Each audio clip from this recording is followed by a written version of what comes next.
Yo les amis, c'est Kazin, j'espère que vous allez bien. Et c'est vrai qu'il y a une question qui revient assez régulièrement, je dis pas souvent non plus, mais disons qu'elle revient régulièrement. On va dire quelle carte acheter et quand c'est le bon moment d'acheter certaines cartes. Alors évidemment, c'est une question plutôt difficile à répondre parce qu'on ne peut pas savoir comment va évoluer le marché Pokémon, évidemment. Qu'est-ce qui a fait progresser et certains formats de cartes surtout, ça a été le pic, c'est-à-dire le 2021, grosso modo. 2021, qu'est-ce qui s'est passé? Alors franchement, les raisons, moi j'en sais rien, j'ai juste observé. Il y a eu un emballement sur Pokémon, alors certainement c'est plusieurs facteurs qui a fait ça, mais ce qui était certain, c'est qu'en 2021, tout a augmenté, et tout de façon irrationnelle un petit peu. Que ça soit des séries classiques, que ça soit des cartes, et tout un tas d'items qui ont complètement explosé. Et encore à cette époque, enfin même encore maintenant, je suis pas du tout calé, ça c'est vraiment pas un domaine où je suis calé, sur tout ce qui est ancien. Voilà, ça c'est vrai que par exemple une display set de base édition 1, je suis pas tellement capable de te dire combien elle valait il y a 3-4 ans, tu vois. Alors j'ai une idée, je pense que c'est des items qui valaient 1000, 2000 euros et qui ont complètement explosé, même si en ce moment tout le scellé ancien a tendance à rediminuer, c'est assez intéressant d'observer ça. Mais n'oublie pas une chose, c'est que le scellé ancien est supporté par le prix des cartes qu'il y a à l'intérieur. C'est-à-dire que grosso modo, faut pas oublier que un booster est intéressant à ouvrir si à l'intérieur il y a des cartes qui sont chères. Tu prends l'exemple de set de base, tant que les cartes sont très très chères, il n'y a pas de raison que le prix de l'item scellé diminue fortement. C'est impossible, puisqu'à un certain moment, il sera tellement intéressant de les ouvrir que ça va supporter, maintenir un prix très très haut. C'est-à-dire que j'entends que la baisse ne peut pas se faire que par l'item scellé, mais elle se fera aussi par les cartes. Et c'est ce qu'on observe un petit peu aussi, ce qui explique certainement la baisse sur les items scellés. Mais les cartes restent très très chères. Un Dracofeu set de base édition 1 reste toujours très cher. Même si elle a pu baisser par rapport au pic de 2021, la carte reste toujours très très chère et les starters en règle générale restent toujours très chers. Sans compter aussi, on a moins de cartes en état Near Mint qui circulent. Et par conséquent, les cartes peu communes, peu communes, rares, etc., ont un poids non négligeable sur le potentiel ouverture de tes boosters. Ce qui, là aussi, pousse mécaniquement, ou du moins supporte mécaniquement le prix d'un item CD. Et deuxièmement, et ça c'est pas du tout à négliger, quand tu ouvres une display set de base, ou d'autres displays, tu as systématiquement des cartes objectifs. C'est-à-dire que grosso modo, une display set de base, tu as quasiment 100% de chance d'avoir un des 3 starters. Et quasiment une chance sur 2, voire même 2 chances sur 3 d'avoir le Dracofeu. Il faudrait calculer statistiquement, mais on n'est pas très très loin, il doit y avoir une dizaine, une quinzaine de holos, et je crois qu'il y en a dans une display 10 ou 12 holos. Par conséquent, faire tomber la carte en ouverture est hyper facile. Ce n'est pas du tout le cas des séries suivantes. Et surtout, ça marche très bien pour les anciens, même je crois pour du X, même si je te dis, c'est pas mon domaine. Je ne suis pas du tout calé, il faudrait regarder des ouvertures, etc. Même les cartes X qui sont très très chères, les cartes Star ont des potentiels de drop beaucoup plus élevés que si tu veux. Maintenant, si tu pourrais comparer à du récent, Evo Céleste, qui est quand même l'épée bouclier, la série épée bouclier tendance, c'est le jour et la nuit, quoi. Faire tomber un Octali, je parle pas de côté chance, évidemment, mais tu ouvres 10 displays, tu peux tomber complètement à côté. Alors complètement à côté. Tu ouvres 10 displays d'une série ancienne, tu auras de gros hits à chaque fois parce que leur taux est très très très élevé. Et leur prix ne correspond pas à la rareté de la carte, mais tout simplement à la rareté en état near mint ou mint. C'est ça qui fait la grosse différence. Et par conséquent, tu les reverras plus, ces cartes-là. S'il n'y a pas de cartes en état near mint ou mint qui circulent, c'est pas les 2-3 displays que tu vas rouvrir, qu'on arrive à retrouver, qui vont changer la donne. Alors que les items récents, c'est pas pareil. Donc on revient un petit peu au contexte. Donc 2021, ça a fait exploser. Pour te donner un exemple, je l'avais en tête, j'ai toujours trouvé ça fou. Des tripacks Reine de Glace se vendaient 30 ou 40 euros sur le net, quoi. Reine de Glace, quoi. Et on était limité sur tous les items. Autant là maintenant, on peut être limité de temps en temps sur des séries un petit peu difficiles, comme des séries .5, 151, certainement aussi pour Destinée de Paldea. Mais on n'est pas du tout limité sur les items plus lambda, des séries plus classiques comme Five Paradox, etc. Alors qu'à cette époque-là, tout était limité et le prix des cartes ont complètement flambé. Et c'est là où s'est installé des cartes très très très chères, à plus de 200, 300, voire 500 euros, ce qu'on n'avait pas vu depuis très très longtemps. Alors évidemment, ça a mis un temps, et vos Célestes, les prix des cartes n'ont pas monté d'un coup, mais tout ça se met en place, hein, c'est la tendance qui a fait que. Là, c'est plutôt l'inverse, les cartes sont chères et n'ont fait que diminuer. Nous, là, en 2021, ça a fait qu'augmenter. Et je t'avais fait d'ailleurs une vidéo sur XY Evolution où le booster n'a fait que doubler à chaque fois, il était à 10 euros. Je crois que c'était en début d'année 2021, et puis XY Evolution a monté, jusqu'à atteindre un prix d'un booster, je sais pas, de 30, 40 euros en loose. Ce qui est assez considérable. Et c'est vrai que les cartes ont été entraînées de cette manière-là, c'est logique, hein. Tout ça est cohérent. Donc maintenant, c'est vrai qu'on n'est plus du tout dans cette période-là. Et quelle carte à acheter, et savoir, quand on dit quelle carte à acheter, c'est évidemment quel est le bon moment d'acheter ces cartes pour les payer, entre guillemets, les moins chers possibles. Alors on n'aura jamais un prix sûr à 100%, on ne peut pas le savoir. Moi, je me fixe quelques règles, en tous les cas. Quand la carte, elle n'est pas chère par rapport à son format. J'ai donné quelques exemples, évidemment, au travers de cette vidéo. Et tu t'aperçois aussi qu'il y a des séries anciennes, parce que ça aussi, il faut réfléchir comme ça. Prix du booster, cher. Série ancienne, donc tu ne retrouveras pas des items, hein, ça c'est clair. Déjà, à partir de Soleil et Lune, c'est compliqué de trouver des items. D'ailleurs, il y a quand même des items qui reviennent de Soleil et Lune, il ne faut pas le négliger. Tout comme d'ailleurs du XY Evolution, on a vu des items qui revenaient, hein, qui proposaient du panachage avec XY Evolution, parce que c'est normal. Du XY Evolution, on en a eu jusqu'en 2020, donc forcément, on peut en retrouver sur des items pas si anciens que ça.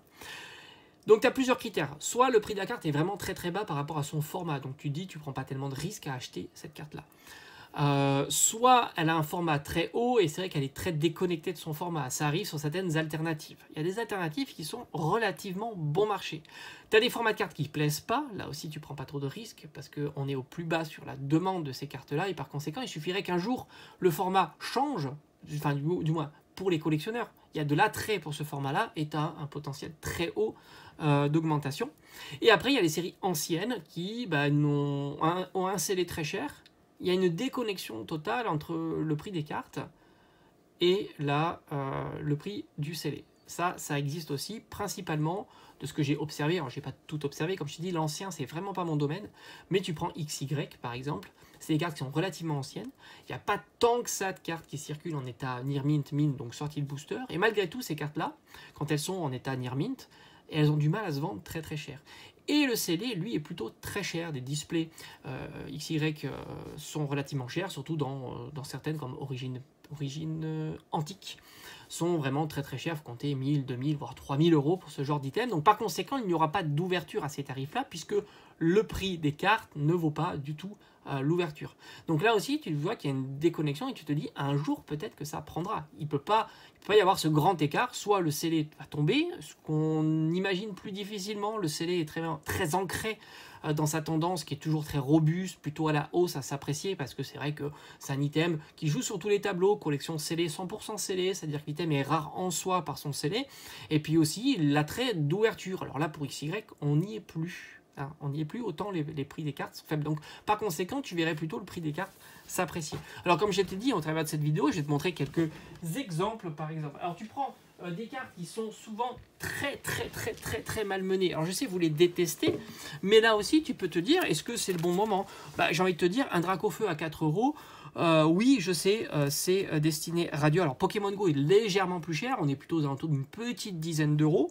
Mais on est quand même sur une série qui n'est pas dégueulasse. Donc, il faut toujours aussi voir l'attrait qu'il peut y avoir sur une série. Donc, on est sur une série qui n'est pas dégueulasse. On est sur un format de carte qui est quand même une ultra rare. Même si elle n'est pas populaire, c'est une ultra rare. On est sur un Pokémon très tendance. Et on est sur une carte pas chère du tout. Donc là, tu peux imaginer entre 5 et 10 euros que ça soit le bon moment. Pareil pour la version Zénith Suprême, c'est même encore mieux puisque tu peux le trouver pour moins de 5 euros.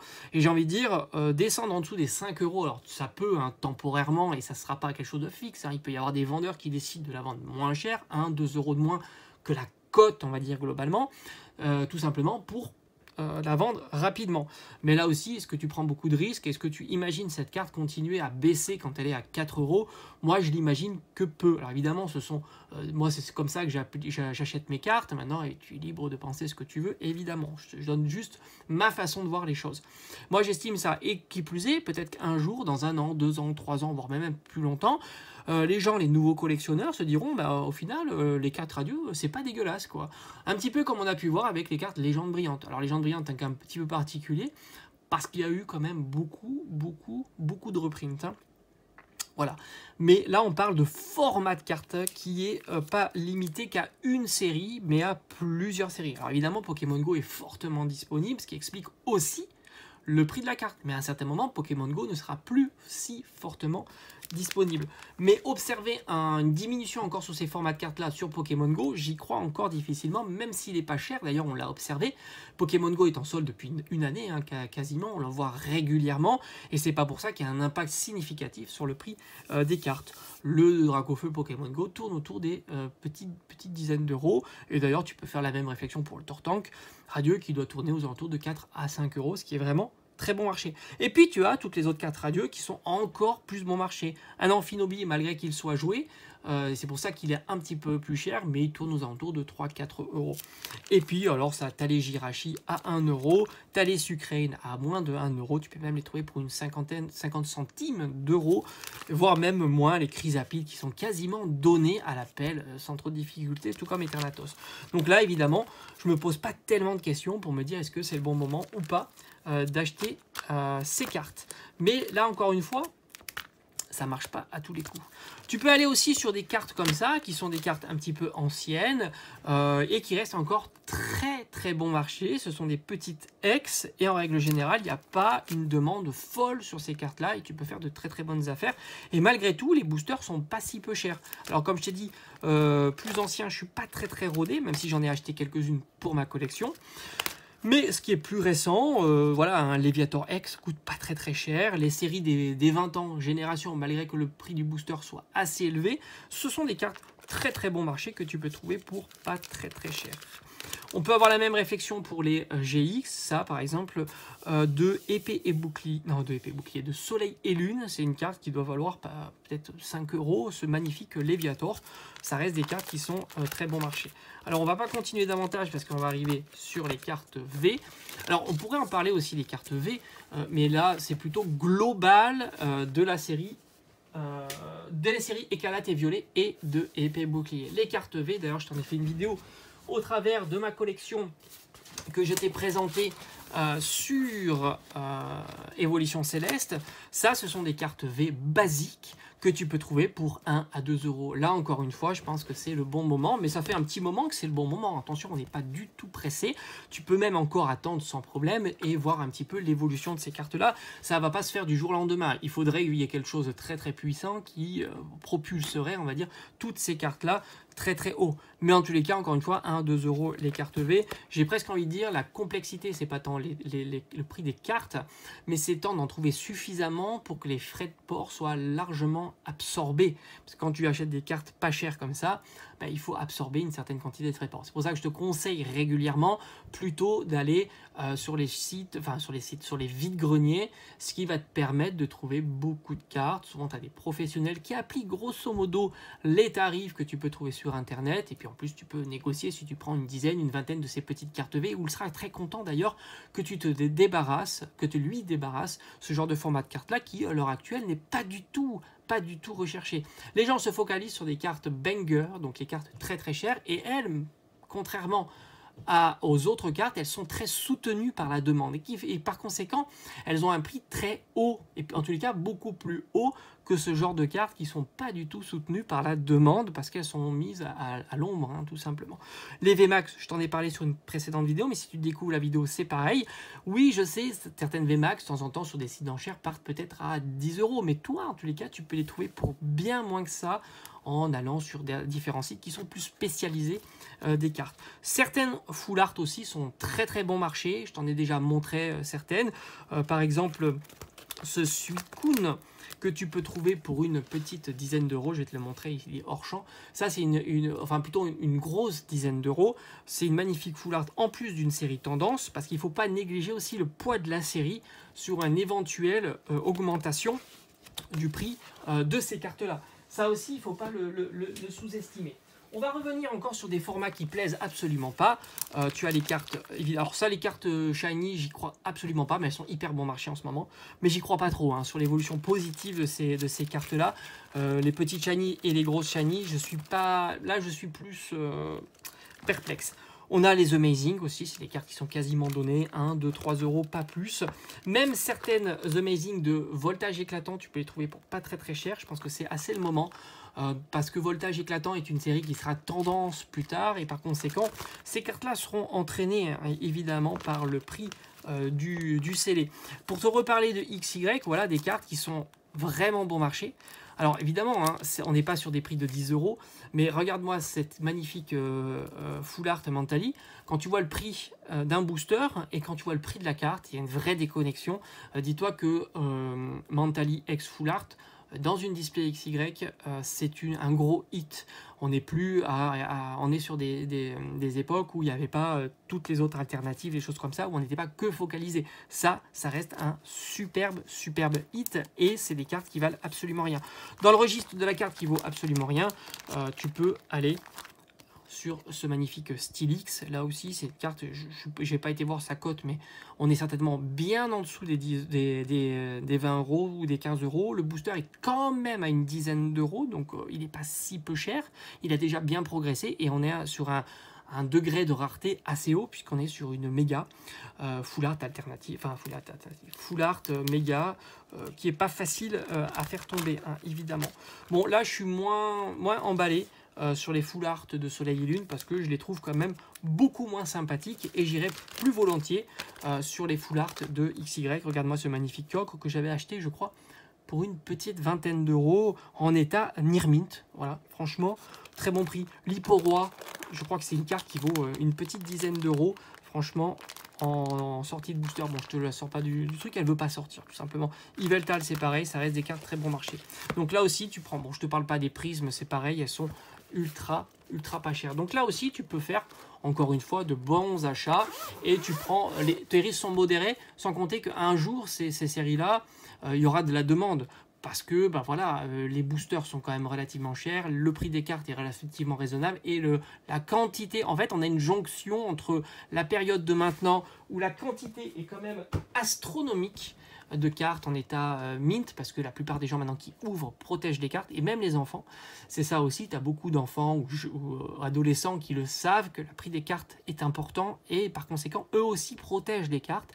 Et ces cartes-là circulent très largement sur Internet, et ce qui fait que le prix des cartes est complètement différent d'avant, et la quantité de très bonnes cartes en état near mint est aussi très différent. Et puis on peut aller sur un autre classeur que j'affectionne tout particulièrement, mais je t'en ai un petit peu parlé, c'est ces formats là qui sont des formats pas du tout populaires, puisque leur prix est vraiment bas. Moi je pense toujours que c'est pas l'offre qui fait le prix, mais plutôt la demande. Voilà. Même si tu as une carte où il y a beaucoup d'offres, si la demande est forte, son prix sera haut. A contrario, si tu as une carte peu nombreuse, mais la demande est très faible, son prix sera quand même bas. Parce que bah voilà, si personne veut te l'acheter, bah, soit tu te la gardes, ta carte, même si elle est rare, soit bah, tu alignes le prix par rapport aux gens qui ont envie tout simplement de se procurer cette carte-là. Donc c'est pas parce qu'il y a moins de cartes qui vont circuler que leur prix sera maintenu à la hausse. Moi j'y crois absolument pas. Et c'est ce qui va se passer pour Paldea. Je pense pas qu'il y aura énormément d'ouverture, mais c'est pas pour ça que les cartes seront chères. Certaines cartes seront chères parce qu'elles seront fortement demandées, certainement certaines SAR par exemple, ou certaines petites shiny, mais globalement les Full Art shiny, qui sont des Pokémon pas du tout populaires, ne seront pas demandés, et même s'il y a 3 annonces, et ben, si les prix ne sont pas en cohérence avec la demande, et ben, elles partiront pas, et les prix ne monteront pas, hein, tout simplement. Là aussi, c'est des cartes à 1, 2, 3, 5 euros, donc là, c'est vraiment le moment, hein, de se procurer ces petites cartes là. Elles sont très sympas, un peu plus chères. Là faut plus surveiller pour les AR, hein. Tu t'aperçois qu'il y a des AR vraiment bon marché. Moi je pense que 151 on peut encore patienter parce que les prix sont vraiment très chers. J'ai pas été checké, mais j'en ferai peut-être une vidéo de check. Certaines cartes promotionnelles, évidemment, là aussi c'est pareil, il faut se positionner. Si t'as pas les cartes promotionnelles des différentes ETB, EV1, EV2, EV3, et dans t'as une optique d'acheter ces cartes là, je pense que c'est le bon moment. Elles sont à prix plancher, hein. J'ai pas vu beaucoup d'annonces en dessous des 4 euros, hein, pour les Pikachu par exemple, qui est ici, qui fait partie des tops. Pikachu, Salamèche, 4 €. Je pense que c'est vraiment le moment. J'ai pas vu j'ai pas vu le prix diminuer. Ronflex, on est aux alentours de 1 à 2 €. Là aussi, c'est le moment. Voilà, ça, c'est les cartes qui plus tard monteront. Après, tu as les cartes un peu plus premium, les TG texturés.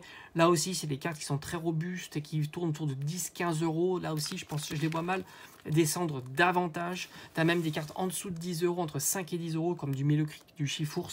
Là aussi, je pense que tu prends tellement peu de risques à te les procurer maintenant que autant se faire plaisir, hein, tout comme les SAR de EV3 à 5 €. Bon, tu es sur un format de carte, bon, tu prends là aussi pas de risque. Les cartes Gold aussi, parce qu'elles sont hyper boudées. On a une tendance catastrophique sur les cartes Gold et visiblement, ça a l'air d'être encore très durable cette tendance. Donc là aussi, tu as les Pikachu qui sont à 10 €, tu as même la carte Mew, je crois qu'elle était à une dizaine d'euros.